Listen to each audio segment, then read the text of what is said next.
It's Brian Preston, the money guy.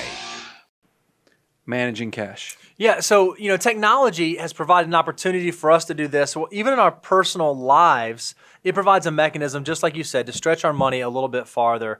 And managing cash is one that I've seen even change over my career cycle. Yeah. It used to be done a lot differently than the way that it's done today. Well, look, I'm older than you. Oh, yeah. You know that. You love to, just like I picked on you about the ice, you like to pick on me about my age. That's why it's a give and take relationship.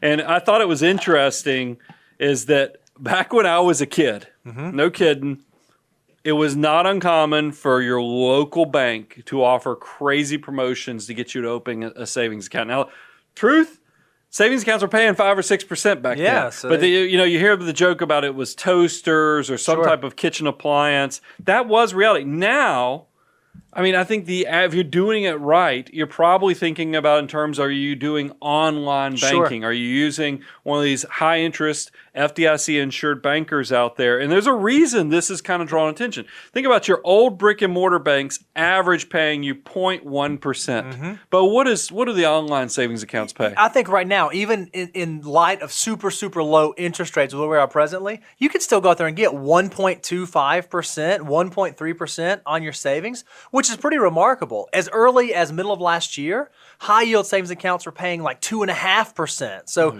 very different than like 0.1% with the brick and mortars. Well, so the first thing when I hear online, I know being the old guy, I'm like, well, that probably is going to cause some restrictions on the fact that if they don't have a local branch, how am I going to get to an ATM?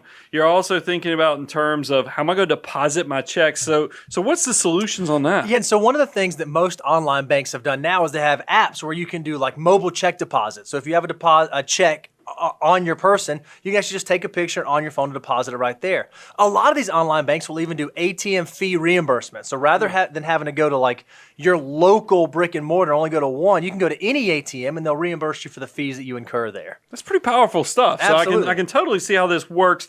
We had full-time equivalent Daniel, of course, put together some slides for us, and he found some stats for us. And we had a few laughs about it, but let's see if you can catch up with what's going on here. So what we found was 84% bank at physical branch locations. That's your traditional brick and mortars. And then he also found that 71% bank online. You totally gave him a hard time. You're like, so does that mean 155% of the population? No, we all know what this actually means is that a lot of you guys, you've caught on that 71% has probably caught on and realized it's okay if you either bank directly with online bank or you have multiple locations, banking relationships. So let's talk about how do you do this right? And we have some guidance on this. I think there's two ways you can look at this.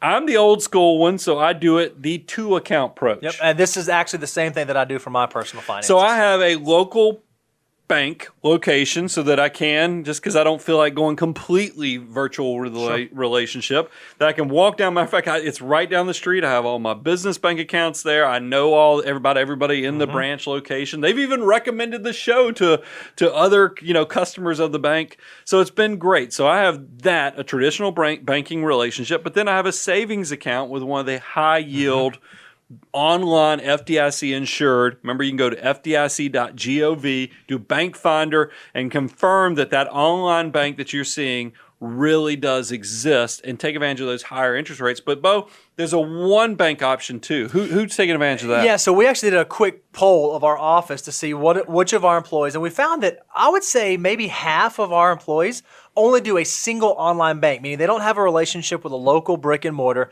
They do all of their banking online. So they never actually walk into a branch, never actually meet with a human being.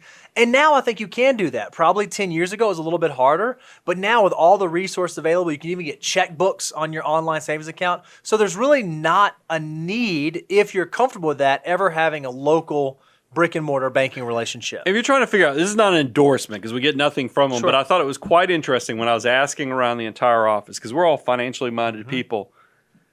The majority of them were ally.com. That's right. Yep. I thought that was kind of interesting. So that's, start doing your due diligence from there. We get nothing for that. We're not affiliated with them, but I thought that was kind of interesting when we were asking around the office. That's who came up.